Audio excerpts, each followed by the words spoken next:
When Jesus had called the 12 together, he gave them power and authority to drive out all demons and to cure diseases.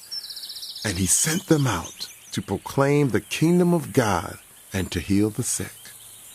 He told them, "Take nothing for the journey, no staff, no bag, no bread, no money, no extra shirt. Whatever house you enter, stay there until you leave that town. Yes, Rabbi. If people do not welcome you, shake the dust off your feet when you leave their town as a testimony against them." Yes, Master. So they set out and went from village to village, proclaiming the good news and healing people everywhere. Now Herod the Tetrarch heard about all that was going on, and he was perplexed because some were saying that John had been raised from the dead, others that Elijah had appeared, and still others that one of the prophets of long ago had come back to life. But Herod said, "I beheaded John. Who then is this I hear such things about?" and he tried to see him. When the apostles returned, they reported to Jesus what they had done. Then he took them with him, and they withdrew by themselves to a town called Bethsaida. But the crowds learned about it and followed him. He welcomed them and spoke to them about the kingdom of God and healed those who needed healing. Late in the afternoon, the 12 came to him and said, "Send the crowd away so they can go to the surrounding villages and countryside and find food and lodging because we are in a remote place here." He replied, "You give them something to eat." They answered, "We have only 5 loaves of bread and 2 fish. Unless we go and buy food for all this crowd." About 5,000 men were there. But he said to his disciples, "Have them sit down in groups of about 50 each." The disciples did so, and everyone sat down. Taking the 5 loaves and the 2 fish, and looking up to heaven, he gave thanks and broke them. Then he gave them to the disciples to set before the people. They all ate and were satisfied. And the disciples picked up 12 basketfuls of broken pieces that were left over. Once when Jesus was praying in private and his disciples were with him, he asked them, "Who do the crowds say I am?" They replied, "Some say John the Baptist, others say Elijah, And still others, that one of the prophets of long ago has come back to life." "But what about you?" he asked. "Who do you say I am?" Peter answered, God's Messiah." Jesus strictly warned them not to tell this to anyone. And he said, "The Son of Man must suffer many things and be rejected by the elders, the chief priests, and the teachers of the law. And he must be killed, and on the 3rd day be raised to life." Then he said to them all, "Whoever wants to be my disciple must deny themselves and take up their cross daily and follow me. For whoever wants to save their life will lose it, but whoever loses their life for me will save it. What good is it for you to gain the whole world and yet lose or forfeit your very self? If any of you are ashamed of me and my words, the Son of Man will be ashamed of you when he comes in his glory and in the glory of the Father and of the holy angels. Truly I tell you, some who are standing here will not taste death before they see the kingdom of God." About 8 days after Jesus said this, he took Peter, John, and James with him and went up unto a mountain to pray. As he was praying, the appearance of his face changed, and his clothes became as bright as a flash of lightning. 2 men, Moses and Elijah, appeared in glorious splendor, talking with Jesus.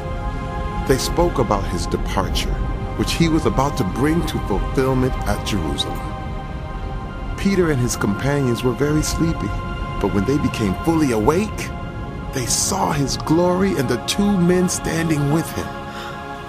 As the men were leaving Jesus, Peter said to him, "Master, it is good for us to be here. Let us put up 3 shelters, one for you, one for Moses, and one for Elijah." He did not know what he was saying. While he was speaking, a cloud appeared and covered them, and they were afraid as they entered the cloud. a voice came from the cloud saying, "This is my son, whom I have chosen. Listen to him." When the voice had spoken, they found that Jesus was alone.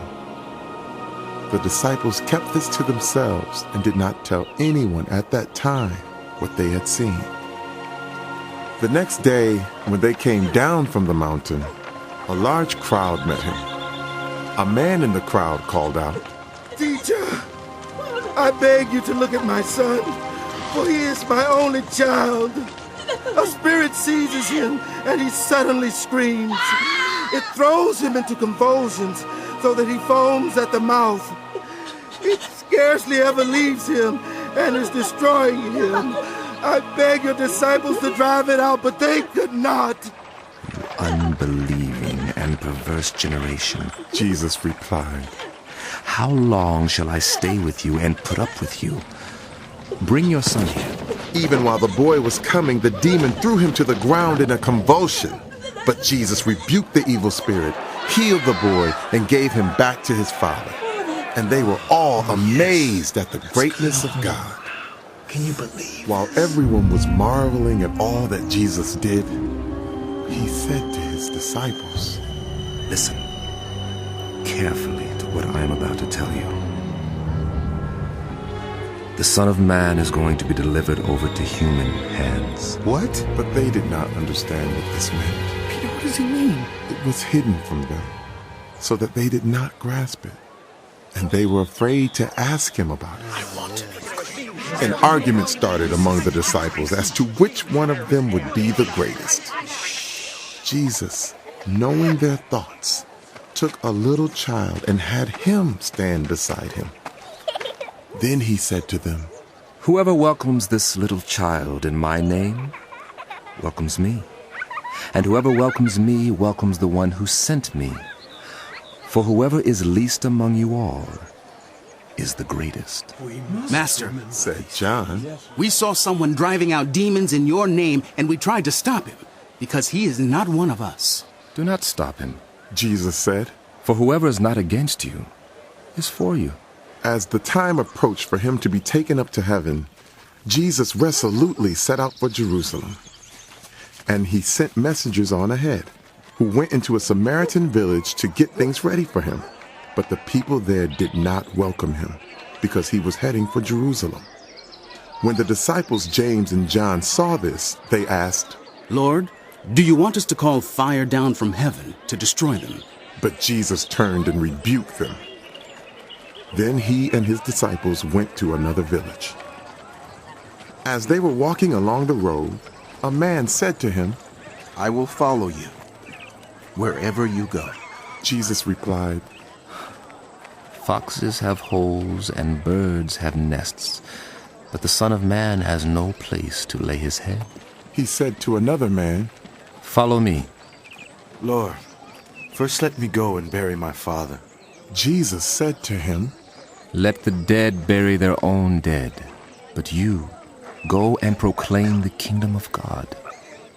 Still another said, I will follow you, Lord. But first let me go back and say goodbye to my family. No one who puts a hand to the plow and looks back is fit for service in the kingdom of God.